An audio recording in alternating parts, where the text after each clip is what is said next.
have the Magic at 5 and the Mavs at 6. So the reason I put the Mavs at 6, I mean, it's pretty simple. They have Cooper Flagg. He's one of the best prospects we've seen, period. He's one of the best American, probably the best American prospect we've seen in probably this century. Their LeBron? LeBron James. I said probably. Probably implies that he probably is. I mean, as a I'll prospect, give you grace. As a prospect, though, I feel like he's more developed than No. No. We're starting off with hot takes. Let me talk, right? When you have a prospect coming in from high school, going straight from high school to the league, it's different from when you have a prospect that was in high school, college, and the league. I'm not saying that Cooper Flagg is gonna be better than LeBron James. We don't know. Okay, probably not. Actually. Probably not. As an NBA player, probably not. Right. But even just going back to talking about him as a prospect, like what part of his game is more developed than Bron's? See, I'm glad you said that because that's what I'm about to get into that right now, actually. Yeah. So when I look at a young Bron, right, he's a very decently well-rounded player, but I feel like there are obviously parts of Cooper Flagg's game that are more fleshed out than Bron's at this age. I'm going to take Cooper Flagg as a playmaking prospect. I'm going to take Cooper Flagg in terms of versatility. I'm going to take Cooper Flagg. I mean, positional versatility, I believe. I mean, see, as Bron got older, we knew him as somebody that could play the 1 through the 5, but... Wait. No. Bron in high school was a 1 through 5 player. They were calling him the chosen one, first of all. Okay. No one's they can call Cooper Flagg the main event, whatever they want to call him. But LeBron coming out of high school, he was literally 16 years old, and Danny Ainge was saying if he came out right now, I take him number 1. That's not normal, bro. Yeah. Listen. I'm explaining my reasoning to you, bro. Like you want to interrupt me in the middle. I just had to. I apologize. I just had to get that out there real quick. Keep going. I just don't think that he's like nearly as developed on offense to even say it's a real comp. No, but listen though, right? I feel like as good as LeBron was as a prospect, see, y'all already got me trying to be like the hot take dude, like because you dropped the hottest take I've heard. I'm not like okay. Like even if he's not better than Bron, right? In terms of American prospects since the year 2000, he's got to be top 2 or top 3. Yeah. He's top 3 for sure. Top 3. That's why I gave you grace. Zion's probably still a better prospect than him too. Ooh. I'd say LeBron, AD, then Cooper. I think KD and Zion were both better prospects. Okay. You gotta remember how we were looking at Zion coming out of college. Like, Was that because he had flashy dunks, or more so because of him as a player? No, it was most not the dominant dunks. player in college basketball, like by far. It definitely was not the dunks. I'll tell you. It wasn't. I vividly. ridiculous. What was that? It was the UVA they played against, and he jumped laterally about 5 feet to block a corner 3. Like that highlight alone was everywhere. It was not just the flashy dunks. He was literally dominating his competition every night. Yeah, I guess what I'm saying is more like he was obviously the number 1 overall pick, but I think part of his hype was because of those like flashy plays versus like AD and Cooper were like uber weren't athletic, as but, media sensationalized. But even Cooper Flagg coming up, and over the past 2 to 3 years, we've kind of romanticized his athleticism too. Yeah, but there's so many more aspects to his game than just the athleticism. Oh, I think this. Yeah. But there were a ton of aspects of Zion's game as well.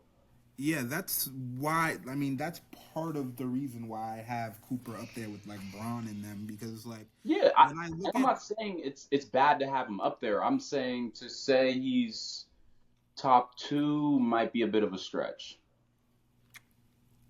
Is it though? I mean, I think when I see Cooper Flagg, I see a very well-rounded player with superstar defensive upside.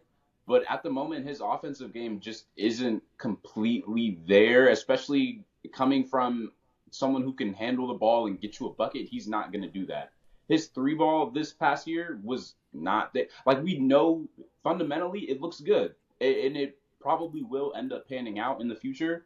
But as of right now, from what we can see, the three ball's not there. The self creation isn't there. The playmaking, I I see a bit here and there, but I feel like that a lot of that was just due to his gravity that he drew at Duke. So I don't really know if I can go out and say, yeah, Cooper Flagg is a good playmaker per se. We are going to see the Mavericks go out there and try to put him as the playmaker of the team. So we'll get a good view of what that's going to be like. Okay, so in response to what Toby's saying, when I look at Cooper Flagg, when I look at his efficiency, 59% true shooting, 38.5 from behind the line. He's one of the, that kind of shooting value at that size, 6'9", 205, that's not in every prospect these days. Every 6'9" prospect is not shooting damn near 39% from behind the arc. And when I look at Cooper Flagg as a passer and as a playmaker, I really look at him not because people, when they hear the word playmaker, they really assume small guard, Trae Young, point guard, when I look at Cooper Flagg as a playmaker, I look at him as more of a connective playmaker and as a connective passer. And I feel like his value as that kind of playmaker is going to do a lot for the Dallas Mavericks, especially the direction that they're kind of trying to go in. Because when I look at Kyrie Irving, I'm not seeing a Trae Young level playmaker, Darius Garland level playmaker. But when you have a player on your roster that kind of works more as a connective playmaker, works more as an intermediate passer, it does a lot more for you when you don't necessarily have an elite playmaking guard. So in terms of playmaking, I feel like that part of his game kind of goes unnoticed. And again, 59% true shooting, 48% from the field, 38, almost 39 from behind the line. That's good efficiency for somebody that size. That's we all know that Kevin Durant is not 6'9", but this is kind of getting into the Kevin Durant area when purely talking about size and efficiency and how they mix together. And when you're that big and you can move like that and you could use your physicality and you could draw open space and you're a connective playmaker and you could get to your spot, get open shots, operate in the mid-range, good rim pressuring forward. When you take all that and you mix it together, there's really not a lot of systems that Cooper Flagg wouldn't thrive in. And I feel like that is why he was the consensus number one pick this year. And he's probably, top 3 American prospect of the century. But anyway, we're kind of getting off track here a little bit. But yes, the Mavericks and the Magic were both on my list. Meanwhile, there were 10 through 12 for Ziad. Dallas's present is more of a core of Kyrie, Anthony Davis, Cooper Flagg, but the future is 100% definitely Flagg. I think we can all agree on that. They're trying to find their way back into relevancy following the finals loss in 24 against the Celtics, and then the Luka trade, and then the play-in loss, obviously. When you pair a player like Flagg, very young, versatile wing, when you partner him with rotational creators like Max Christie and Jaden Hardy, as well as hyper-efficient two-way post-creation from Lively, he has the tools. So even when... Wait. Hyper-efficient post-creation? Hyper-efficient, yes. Post-creation? That's where you're getting me, the creation. Lively's doing that? Yeah. When is he Lively? I think Lively's just a dunk threat, to be honest. Yeah, he's literally just a dunk threat. Throw it up and get it over the rim. That's literally all he is. Listen, right? You could say the same thing about Clint Capella. The efficiency that true. The efficiency. listen though. The efficiency that you get from Derek Lively, boy, I would kill to get that type of shit from Clint Capella. You hear me? Clint Capella.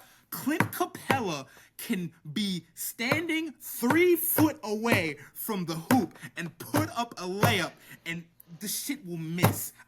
I'm so glad Clint Capella is off my team. You don't understand. When Clint Capella, but are you taking prime Capella or Derek Lively right now? Prime Capella. See, but Prime Capella, like, we got to think about it, though.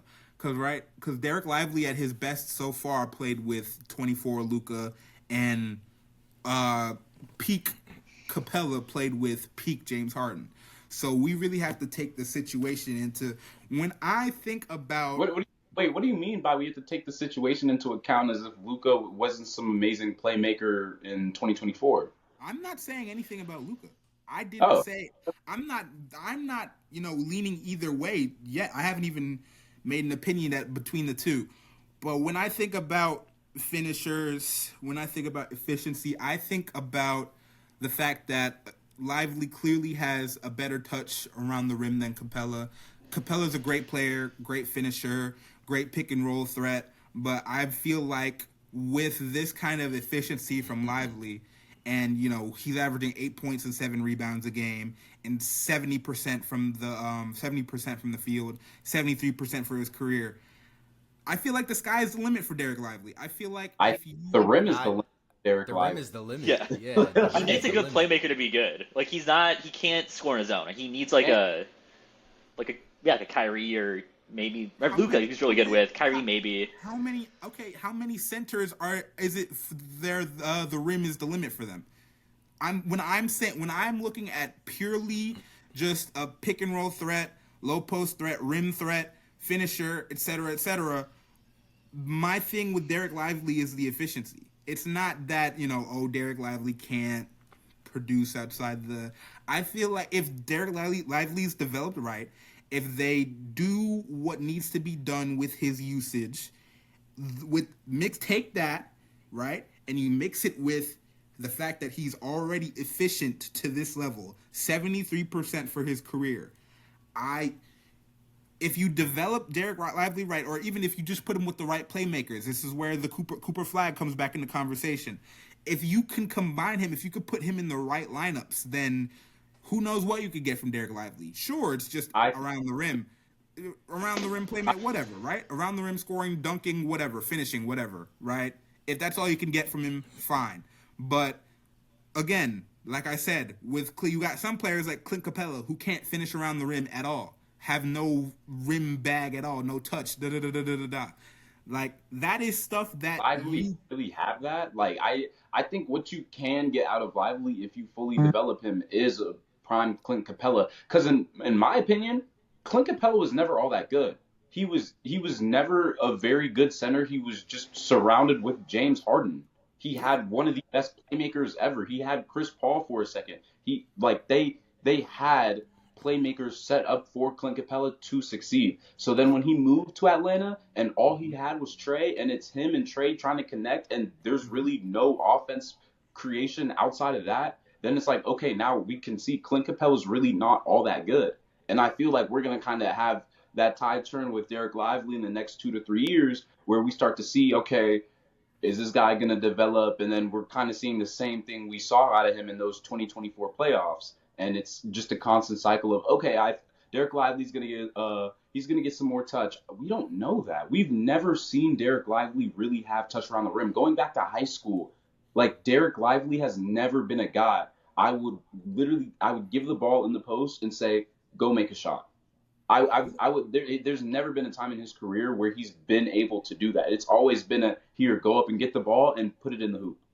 Listen, right, this isn't me sitting here on this podcast telling you that Derek Lively is going to turn into prime Dwight Howard or Joel Embiid or fucking Kareem Abdul-Jabbar. I'm not saying that, right? But when you look at Derek Lively, this purely comes down to efficiency, right?